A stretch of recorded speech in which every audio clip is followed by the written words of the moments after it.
Good morning, everyone, and welcome to this press conference at the beginning of the third week of classes for Chicago Public Schools this fall. We are here with three rank and file members of the CTU and three officers of the CTU to kind of give our remarks, our progress report on how the school year is shaping up so far. And so we'll hear from those rank and file speakers, and we'll hear from a couple officers, and then open it up for questions from the media. So just so people know, the three rank and file speakers we'll be having this morning are Lori Torres, a teacher with 22 years of experience who teaches Spanish at Monroe Elementary to 1st through 8th grade. Lucille Thompson, who's a clerk at Clerks High School with 27 years experience, and Dr. Sharon Gunn, who's a citywide clinician with 41 years experience as a clinician and 17 of those years at CPS. So a lot of experience on our panel this morning. And we'll get right into it. So we'll kick it off with Lori Torres. Go ahead, Lori. Good morning. Good morning, everyone. I'm part of this panel for two reasons. One, to give the perspective of a teacher who has had to not only deal with the instability of what learning looks like right now for our students, but also what that looks like for my family here at home. I am a mom of three, all CPS students at two different schools, and I'm at a third school. I'm watching and I'm trying to, as best as I can, manage what it is like to be a working parent at this point, but also what struggles we're facing, being that the schedules that I deal with here at home are all different.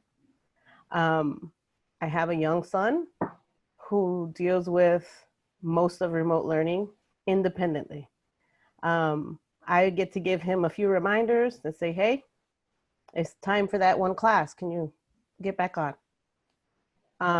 I also have students in my own schedule where the schedule I work with on a daily basis is that of in-person learning just dropped into a remote setting, which means that I have children from 1st grade through 8th grade throughout the day, every hour somebody different.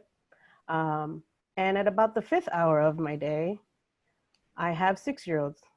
My 1st graders I get to see in the afternoon, after lunch, after a full morning, and I'm watching kids have struggles to stay focused, one, two, to stay awake, and parents are sitting right with them. And so when I'm watching my youngest kids struggle with a task of writing words down at a time in the day when, if we were in person, that would be something I can coach a kid through. It becomes more difficult. I see my kids and I know that we can do better by them. I know that these schedules can be tailored to make our kids be more successful and feel more successful. I am seeing kids know that if our voices in the schools were part of creating schedules for remote learning, it would not be so, at least not to this extent. We spent the first week tweaking and playing with tech, helping kids figure out how to maneuver through Google Classroom, even the youngest of those. Helping our parents walk through some programs that I've used for years in the past that are available to me online that are no longer available. And so I think that if the district is wanting us to be successful at this, I know I want to be successful at this, and my kids do too. I think it requires us to really take a look at what the expectations are for these children and try to refocus so that these schedules are more humane and so that families can see and support kids as best as possible. I mean, those kids that I see whose parents aren't available are the ones who struggle the most. And older brothers and sisters who may be sitting across the table from them, but can't really help because they're on their own. And so my Lori, idea, go ahead. oh, I was just going to say, yeah, I thought you were wrapping up. I'm sorry. Go ahead. Yeah. So I'm thinking that if we can make schedules that make more sense, time-wise for our children, that we can produce better outcomes when we see our kids face to face. Thank you. Thank you, Lori. All right, so next we have Lucille Thompson, who's a clerk at Schertz High School. Lucille, good morning. You're muted. Good morning, everyone. Good morning. I want to start out by saying I am a clerk from Schertz High School, and I was supposed to be joined by Sabrina Wood. Sabrina Woods and I co-chaired the PSRP committee, and as clerks, we have been inundated with phone calls from clerks across the city with how things are working at their schools. We do get some good reports that things are working well and PPE has been delivered to schools. But on the other hand, we still have some schools out there that are just not prepared for us. We are required to be in our school buildings as school clerks. CPS has mandated that we return back to work. So we've been back since August 26th. And initially, it was with the understanding that we will be doing registration up until September 11th. However, we're still in the buildings. And that just leads to some concern because at this point, there are some things that we can do from home, more things remotely than in the building. We have parents at some schools that are coming into the building to do registration, which causes more concern with more people coming in.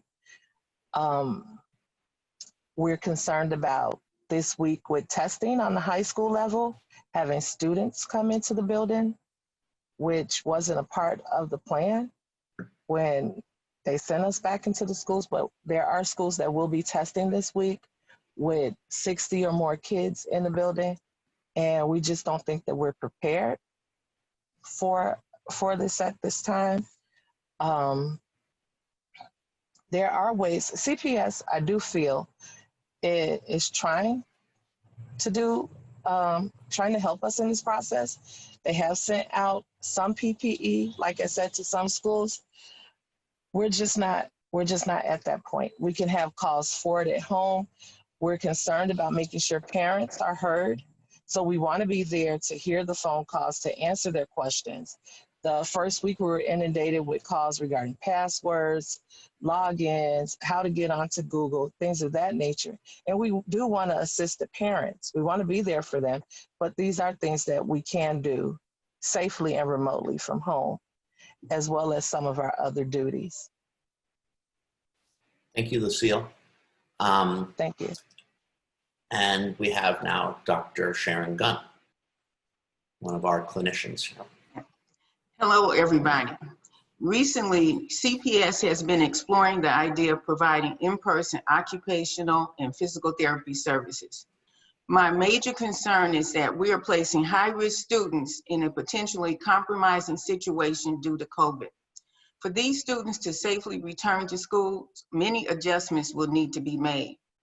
CPS is proposing busing for OT and PT services, which will increase the opportunity of exposure for staff and students.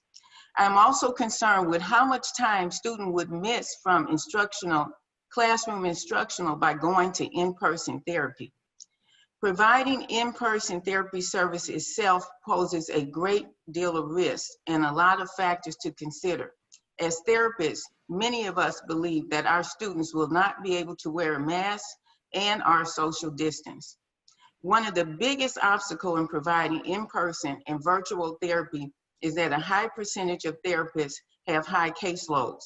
Several therapists have 50 to 60 students, some as high as 70. This is greater than a typical classroom. Because of this circumstance, some therapists provide group therapy services to reach the therapy demands. Due to remote learning, parents have become more aware of the therapist caseloads, and many are pushing for either smaller groups or individualized services. As we are all aware, remote learning has brought challenges to everyone. I know it's hard. I've seen the parents when I did virtual visits. I see the stress on them. But for the first time as therapists, we have connected with parents in a way we've never had the opportunity before. We have a great bunch of therapists at CPS. They have become more creative and innovative in the way services are delivered. We are making videos, we're giving out supplies. And one PT even wrote a song for his students on how not to be afraid of the stairs. So I know this is challenging times for everyone, but by working together, we can all succeed and save lives. Thank you very much. Thank you, Dr. Gunn. All right, next I'm going to call on Jesse Sharkey, who's the president of the CTU. He's going to speak for a few minutes. Then we'll go to Maria Moreno, who's the financial secretary of the CTU. She'll do a quick summary in Spanish, and then we'll be opening up to questions from the media. Go ahead, Jesse, you're next. Thanks, Eric. First, I want to say to parents and people who are part of the public school community that our hearts are with you and that we're in this together. I'm a parent myself of 2 CPS students. Many teachers are, and it's hard. It's a pandemic. And I think that should be our starting point, is that this is not normal. This is us getting through a dire public health emergency and trying to do things that make it safer for everybody. So when we sort of assess how the school year is going, it's a progress report. It's not time for a final grade yet. It's time for a check. And the first thing we'd say is that we need CPS to listen to the frontline practitioners, because we've got some practical suggestions about the way to make it safer and better. One thing that's obvious is that we've got a number of people who are going into school buildings. There's some things you got to go into school buildings for, but we shouldn't be going into work in buildings and with potential risk for things that can be done remotely. You shouldn't be going into your school office in order to answer email, which is happening for many of our clerks. And so that would be one suggestion. It keeps, if people want to get back to school in person, which we do when it's safe, one way we can hasten that is by keeping the transmission rates down. And so we shouldn't be going into school to do things which can be done at your computer at home. That's one. Second thing is we hear people say the school day right now is onerous. It's too many hours in front of the computer screen, especially for the youngest students. We think that we could have the time in front of screens be shorter. And we think that could connect to having more effective professional learning preparation time for teachers and other people who do that work. This is new. We're relearning our craft. One of the reasons I think the school year has gone better is that because we've had more time to prepare. The professionals that do this work spent their summers learning and trying to figure out how to engage people more effectively. And in order to continue to pick up the lessons and make the school more engaging, you heard Dr. Sharon Gunn talk about the way clinicians are changing their practices, et cetera. We need to pick up that time. So we hope that CPS adjusts the schedule. I guess I would, just finally offer that that if there's one thing that we'd like parents and the public school officials to understand, is that they've got to listen to the input of the people who are trying to make this work. CPS right now has been very unilateral. They have been imposing their ideas about how remote learning works, and they need to listen. And when we do that, for example, we made a suggestion that we thought that thousands of our members would volunteer to go knock on doors and do house visits. So we're trying to think about the way to keep families engaged. And the board wouldn't even bargain with us about that. They didn't even want to hear a proposal about it.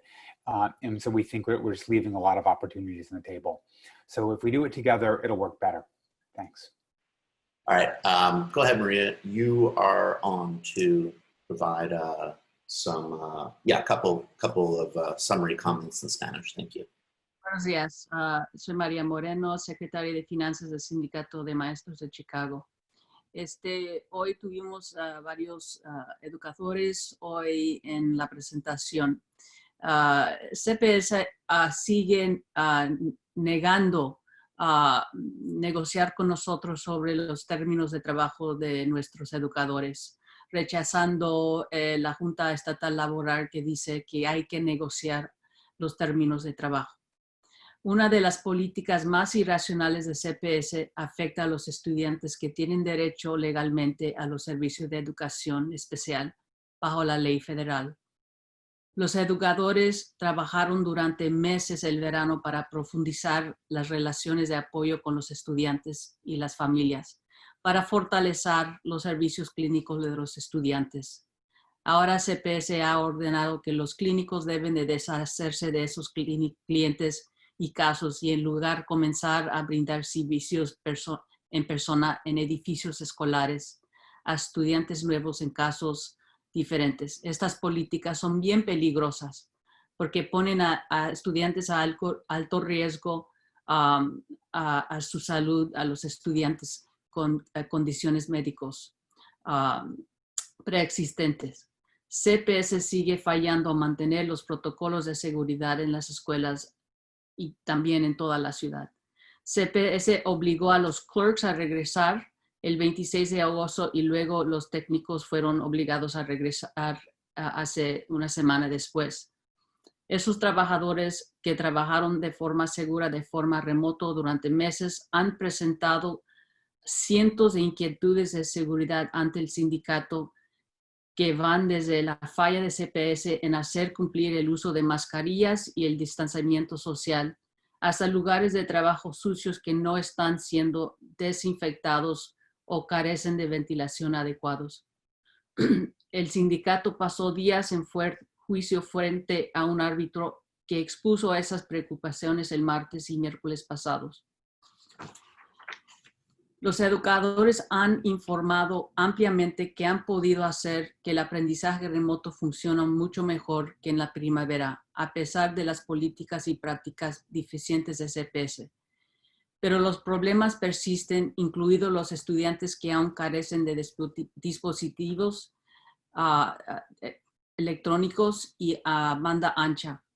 Y para los educadores que también son padres de CPS, se enfrentan a una carga de trabajo mucho mayor con los nuevos y extensos requisitos virtual de CPS, incluso cuando, al igual que otros padres que trabajan de forma remota, se esfuerzan por apoyar a sus propios alumnos mientras enseñan una carga completa de clases al mismo tiempo.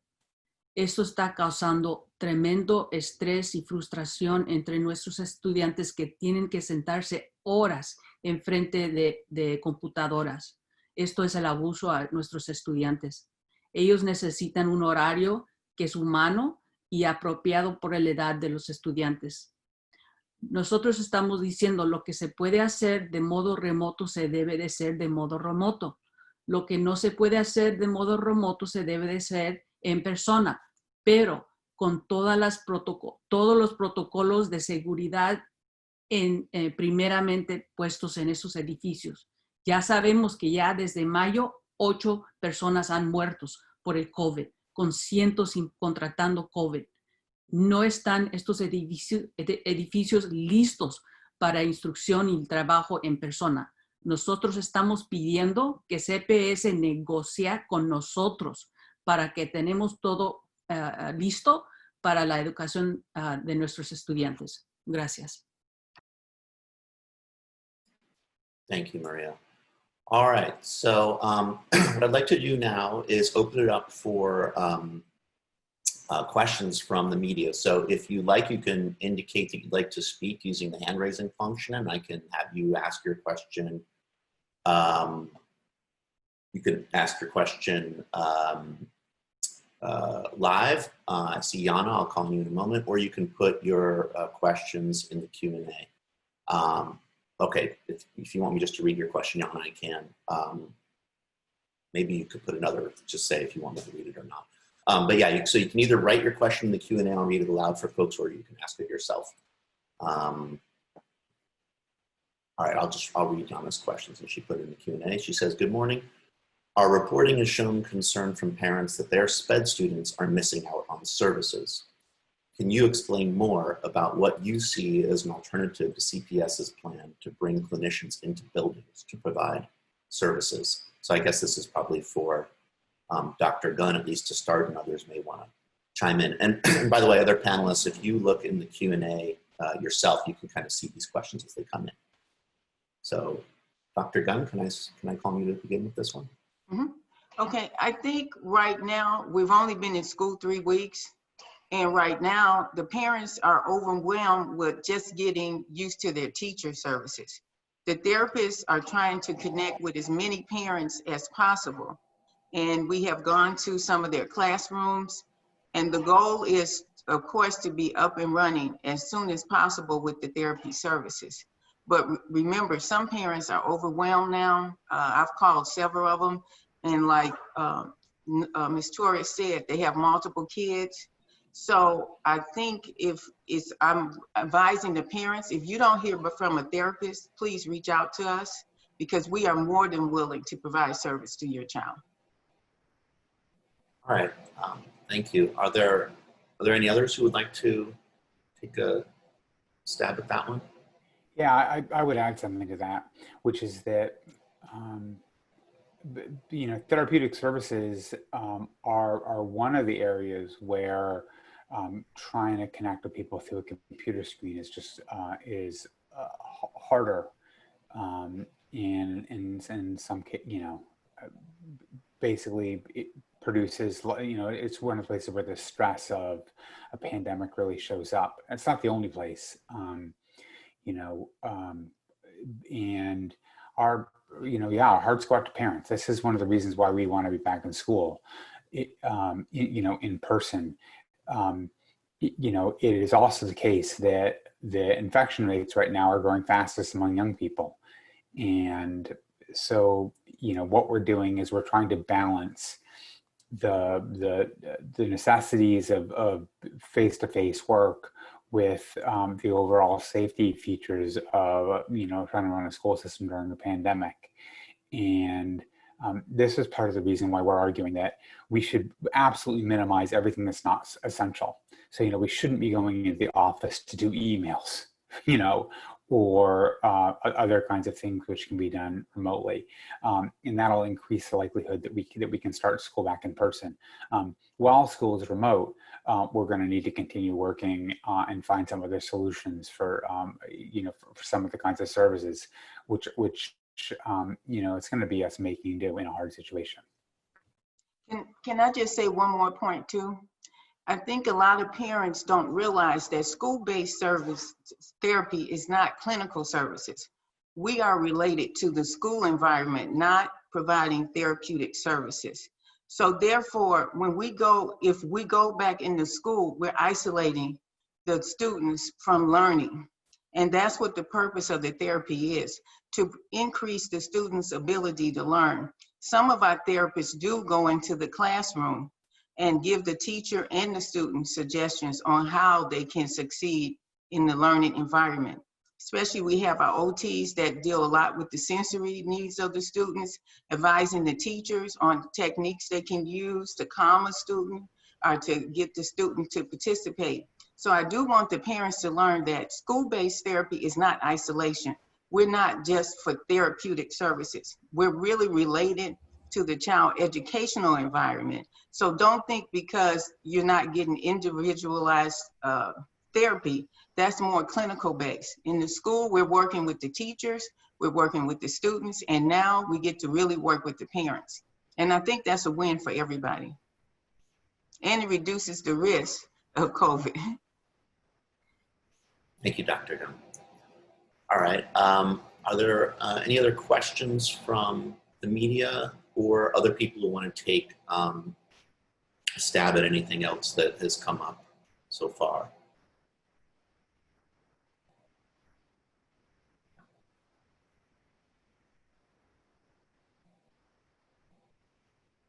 Yana asked the question, what is the status of the arbitration around clerks in schools?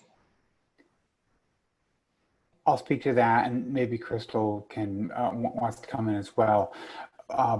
So just for people who aren't familiar with the issue, the CTU filed a grievance which went in front of an arbitrator, administrative law judge, this on Wednesday and Thursday this past week. And we put forward a case, as did the board. And the heart of our claim is that there are a number of unsafe practices going on in schools, talking about offices without adequate PPE, without adequate ventilation. And it's uneven, to be fair. There's places which are okay, but there's a lot of places that aren't.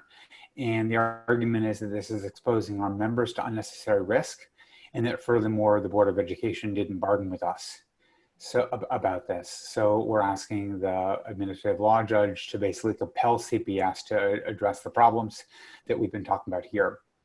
The ALJ listened to the case and is taking briefs. The briefs are due on the 28th, and we expect to have some kind of a ruling shortly thereafter.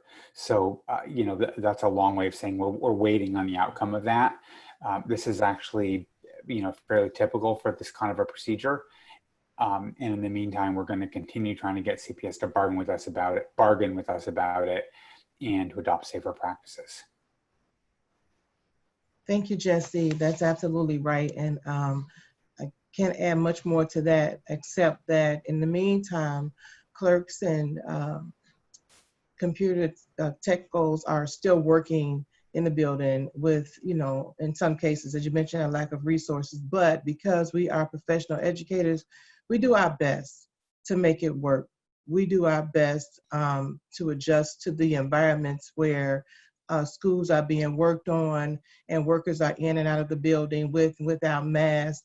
We do our best. We continue to work in situations where clerks are, you know, having to deal with the public. We're doing our best, but we still set our expectations for CPS to do what's right, not only to accommodate us. It's not about us, it's about the students and the parents that are working with the students. We expect them to do better and work with us so that we can move forward and pass this. Dr. Gunn mentioned a lot of good things, a lot of good points about what's happening in the buildings. And that's important because they're on the playing field. And this is not time for people to be bashing teachers and, you know, doing things like that, because we're working our butts off. Clerks, tech codes are working hard to make sure that every student in this city is accommodated, and every student in this city is receiving the services that they deserve. So we expect CPS to work with us to make sure that that it is a level playing field, that we won't continue to have the have and the have-not schools in this city being provided what they want them to have and it not be equitable. So thank you, teachers, thank you, paraprofessionals, thank you, clinicians, for everything that you're doing to make it work, because people don't see what you are doing. They don't see behind the scene all the work that you're putting in. They don't see the adjustments that you make every day to make sure that every child is provided the services and the education that they deserve. Thank you, Christel. Okay, so unless I see any other question pop up here, all right, Yana's got one more here. She's looking for a clarification. She says, on clinicians, is the union's position against the services being provided in person right now? And can you explain the concerns about changes in clinicians' caseload? i.e., is this something clinicians will be facing imminently? Well, let me start. So first of all, I don't think that CPS is getting ready to make changes to the way clinician services are happening imminently. You know, even the proposal which they made last week to us about occupational and physical therapy services still requires, for example, a transportation plan. What we said to them is that their plan has got problems, and one problem, for example, is that it involves having students come to regional centers which means completely rearranging clinician caseloads in order to be able to deliver in-person services. And there's some problems with that. Clinicians build rapport with people who are on their caseload over time and have expertise, relationships with parents and students, et cetera. And that, so, moving a caseload around, potentially just to move it around again several weeks later, or in short-term future later, doesn't necessarily make a lot of sense. So we've got concerns about the nature of their plan. And again, here's our standard. Our standard is we shouldn't be delivering services in person, which can effectively be delivered remotely. We just think it's not wise. It increases transmission and contagion, and it makes it less likely for us to be able to succeed in getting back to person in a safe way in the future. And I don't know when that is exactly. We haven't had discussions with CPS yet about that. So that's the union's position. So you asked to explain the concerns about caseloads. It's just that that's our concern, is that it's not wise to be moving lots of caseloads around. Both from the point of view of the delivery of service effectively, relationships with students, etc. Thank you, Jesse. Dr. Gunn, if there's anything you want to add, you're welcome to. Nope, you're good. Okay, well, I don't see any further questions at this point, so I want to thank all of our rank and file members for joining us, and officers, and then also the media for attending this morning. Hope that everyone has a great week and a great, great rest of the quarter as we see, how this continues to unfold, and we'll be continuing to check in and give our marks on how the year is unfolding. So stay tuned. Thanks again, everyone, this morning.